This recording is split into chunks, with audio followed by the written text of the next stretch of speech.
All right, here we go. All right, ladies and gentlemen, good to see you again. All right, welcome back. Welcome back. All right, ladies and gentlemen, his third time here with us from OmniSend, Mr. Greg Zakowicz, talking about 3 do's and don'ts for email geek heavyweights. Greg, how are you doing today, my man? Good to see you. Great, Thomas. How are you, man?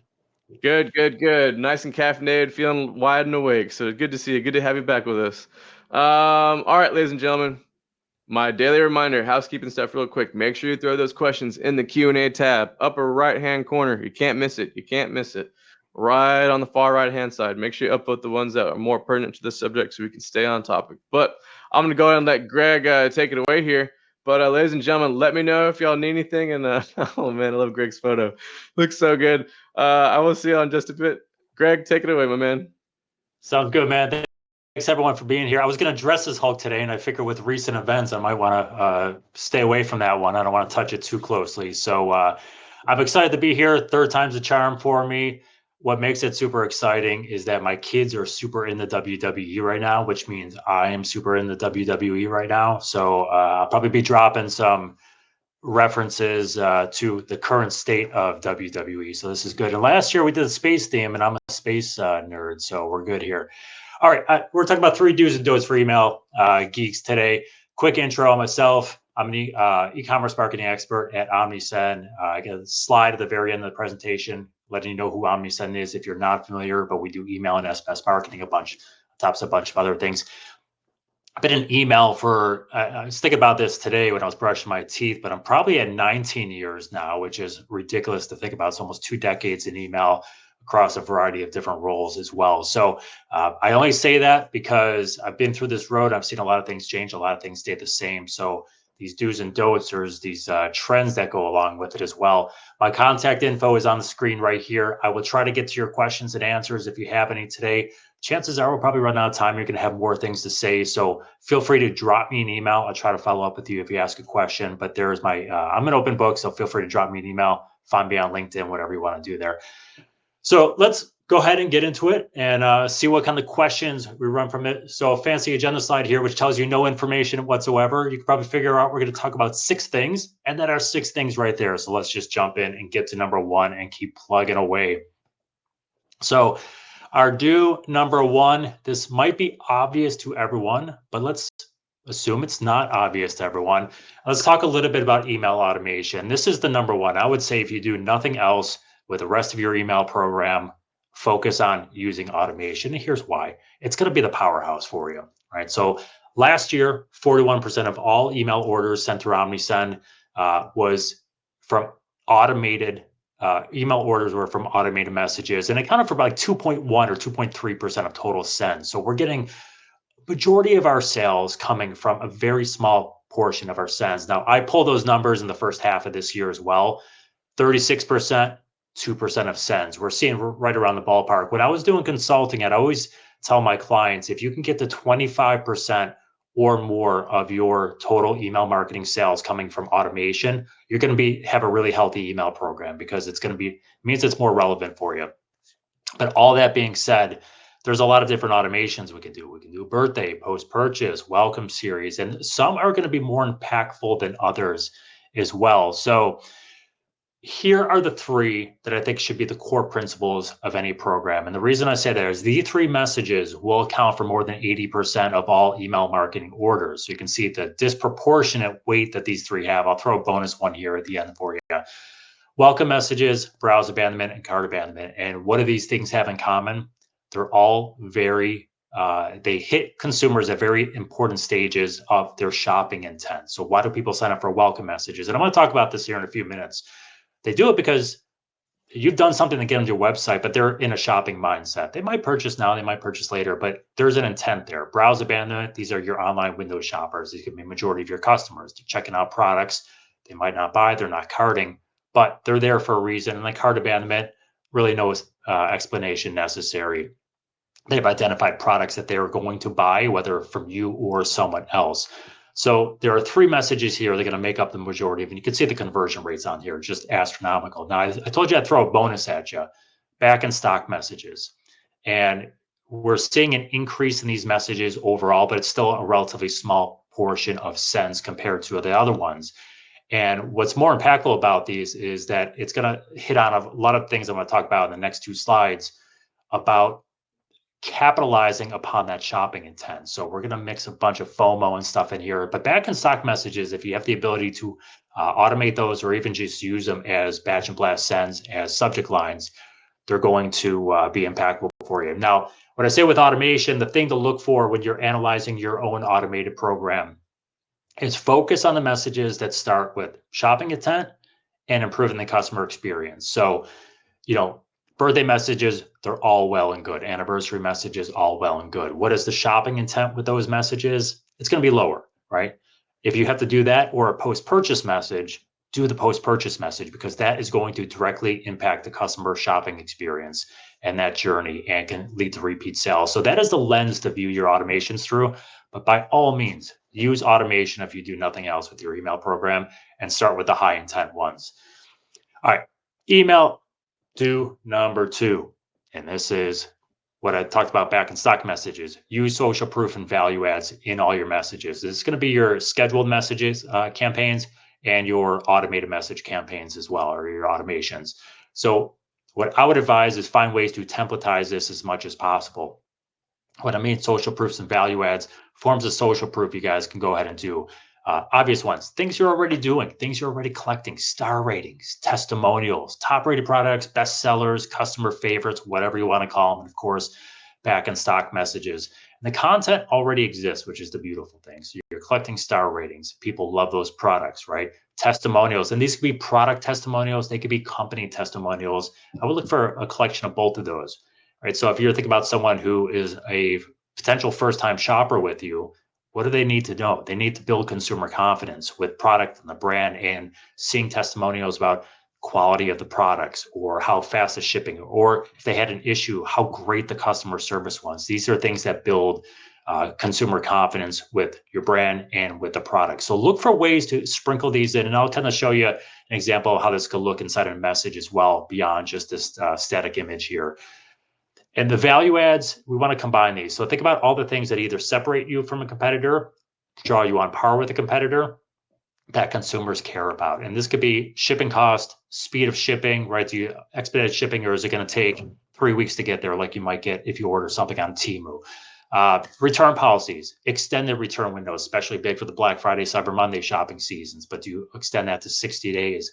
Are they free? Is it flat rate return policies? These things matter. And then think about all the other things that you might have on your program. So this could be those satisfaction guarantees, loyalty points, 24/7 customer service, whatever it might be. And these are things that are going to build that consumer confidence and make people feel comfortable in your brand and products. And if you could find a way to templatize these things and insert them, right? Cart abandonment messages. What do we need to know?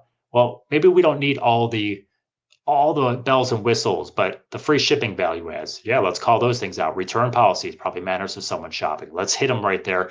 And let's throw a customer service testimonial in there at the bottom and leave the rest of the message pretty templatized here. So give you a couple examples of what this could look like.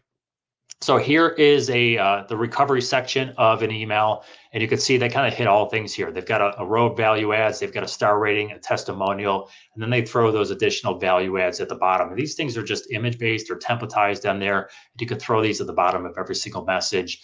But really good example of ways to use these and combine these without detracting from your main content in your message. Here's an example of a message. It's a pretty basic message trying to sell a specific product that once sold out, but it's a specific product that they're selling. So small, I always say the small, simple things matter, small, stupid things matter. So social proof up top, right? Hey, they've been in business for 20 some years. That establishes the brand and the quality of products. If the quality of products stunk, they wouldn't be in business 25 years. We've got the free shipping. We know people love it. We've got our star ratings. We've got testimonials. It's not a long testimonial. It's super short. Then we've got the lifestyle image and the product image in there. So the message might be super simple, but you hit all the key things that are going to matter to shoppers at this point. So simplicity wins sometimes, but think about your particular brand, your particular value adds, your particular products, and how you can templatize those in there. I'll give you a couple examples in welcome messages that you could do when we get to our don'ts, because I've got a welcome message don't for you here in just a minute. So value proof or social proof and value adds, hit them and templatize them as much as possible. Brings me to my do number 3, and let's grow your SMS list. Does have something to do with email, but is not email specific, but grow your SMS list. So I always talk about the legs feeding the wolf, and I'm going to talk about more legs and wolf stuff in a couple minutes as well. But why do we need to grow our SMS list if we're talking about email? These two channels have really merged, right? And they play off each other. They complement each other. They're also standalone channels, so you can succeed on both of them. So last year, OmniSend sent 63% more SMS than we did the year before. I pulled those numbers for the first half of this year. Bam, 63%. So it's like a perfect tag team here. We're just rocking and rolling. Just like automated emails, automated SMS are driving the percentage of orders. So over 25% of all SMS orders last year came from automated messages. And you guessed it, it's a small percentage of those sends as well. And then US customers alone last year using OmniSend, we drove 33 million in SMS related sales without cannibalizing the email sales. We see it with clients all the time. So this is a channel. It's an everyday communication channel. Ditch the generational cohort conversation. My mother is a baby boomer. She is not a technology adopter, and she gets SMS marketing messages from brands that she opts into. And the easy way to do this is simply to ask your customers to opt into it.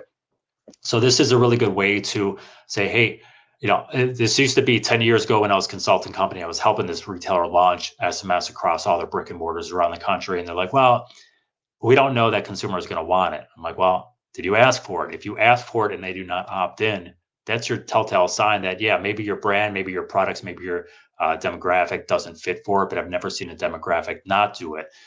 So just ask. And if they start rolling in, that is your indication that, yeah, this is a channel for them. Now, a couple of things I do. One, the simple way to do this is just add a mobile number to your pop-up. It could be on the same one-step form. It could be a two-step form. It doesn't really matter to me. I think you can be successful both ways.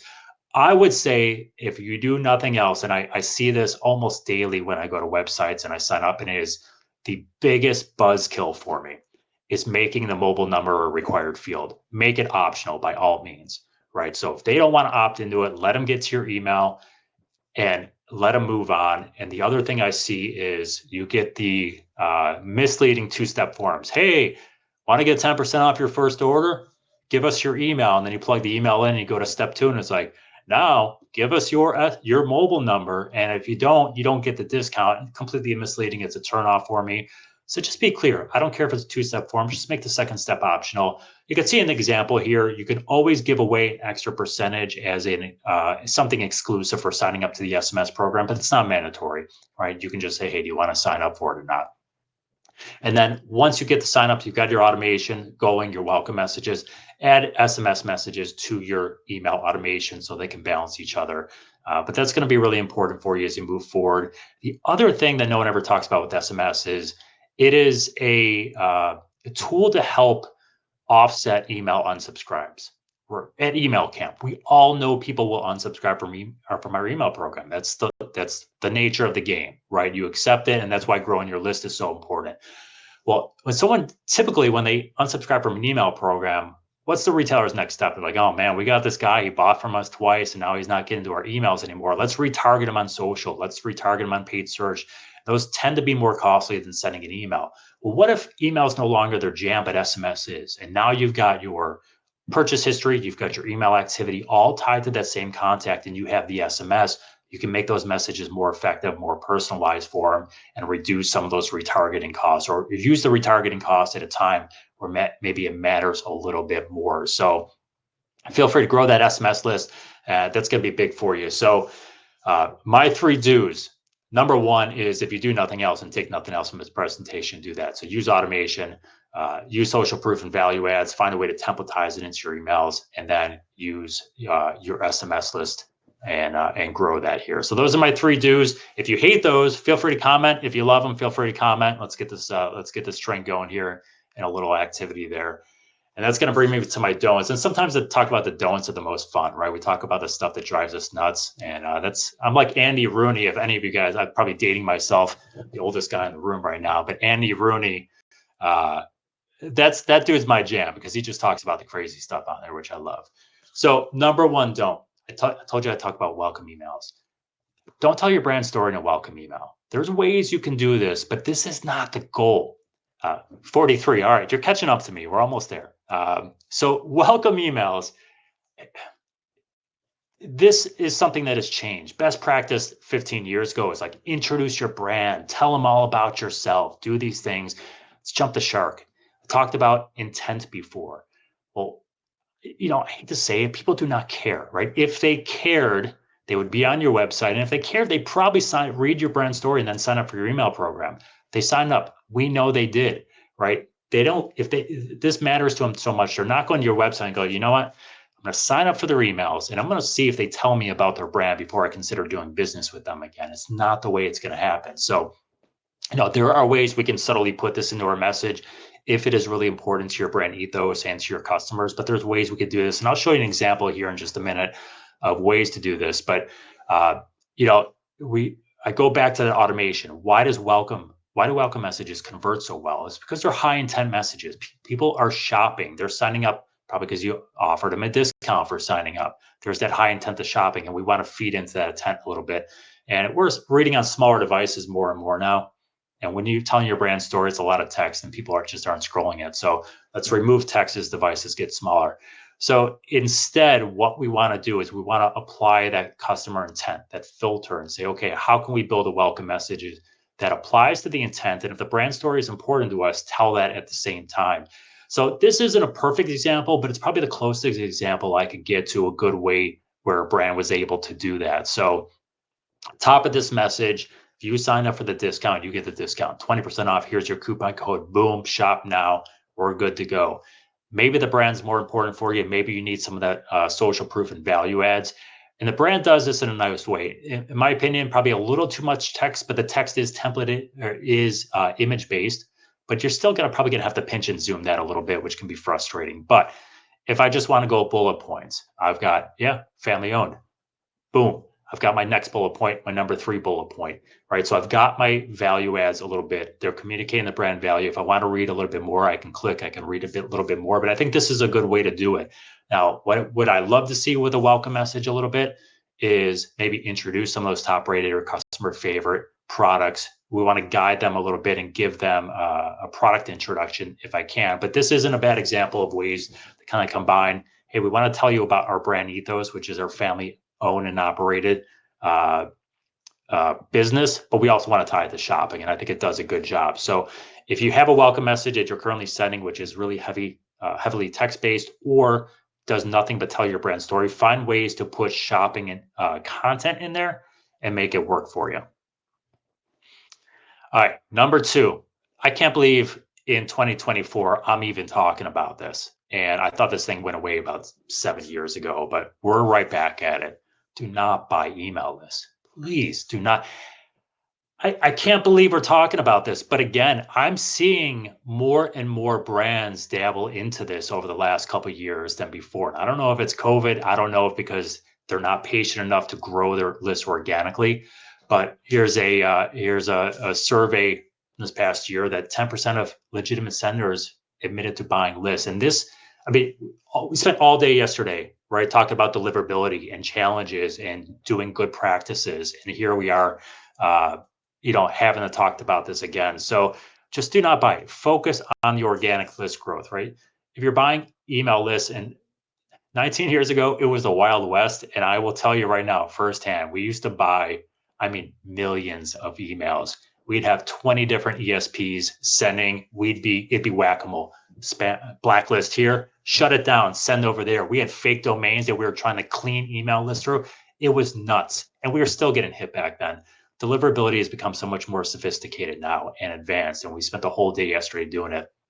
We're past the days of just being able to pick up your brand and go, okay, let's get change ESPs and everything's going to be resolved. It's not happening that way. So I talked earlier about the legs feeding the wolf. Your email addresses are the legs that feed the wolf. You supply the email addresses, the legs get strong, the wolf's going to start eating. You're going to be making the money. When you are buying email lists, you are putting atrophy into those legs. I can't believe I'm talking about atrophy and legs. This is really cool. So we're atrophying our muscles of that wolf, and it will die. It will eventually starve. Do a shot if you thought you were listening to this in the morning. So please grow the list organically. Easiest way to do this, use some pop-ups, focus on exclusivity for them. Use SMS to feed your email, use email to grow your SMS list. And if you do that, I guarantee you will have a more successful program. Maybe you grow a little bit slower, but you're going to have more engaged contacts and you'll be a lot happier for it. So don't buy email lists, please. And my third don't for the day, and again, 2024, I can't believe we're talking about this, but large chunks of text. So if you are sending a newsletter like Morning Brew or something, large chunks of text might be your friend. If you are selling products, it is not going to be. I mentioned we're on smaller screens more than ever. Not only we have smaller screens, I got new lenses yesterday, ordered new ones yesterday. I've got glasses. These things are thick. I can't do it. I can't be pinching and zooming here, and our screens are getting smaller. So, you think about all the social media channels we're on, Reddit excluded, Instagram, TikTok, Facebook, Snap, they are all visual based platforms. People are shopping for products. They're not shopping for text. You don't see websites that don't have products. They just have text descriptions of things, right? Give consumers what they want. They want to be aesthetically appealing products. They want to buy things that look good. We want to provide this to them. So if you're using text, what I would say is be minimal with it. Keep it short and sweet, right? Keep it simple, stupid. That's what we want to do. And if you use a little bit more, use it creatively. Put it buried into images. I think what I love about that is you can change size, you can change colors, but it also, because it's in an image, you have to think about what is the message I'm trying to communicate within half a second. And that's an easy way to do it. We saw the welcome message before. They put a little text into the messages, probably a little too much, but it's a good way to do it as well. Again, it allows you to truncate a little bit. And you can see the example on the left-hand side there. Their text base is going to be around short testimonials and product descriptions, and they did a nice job of putting those star ratings on there. So you can use text just to avoid those really large chunks there. And I think you'll be okay from it.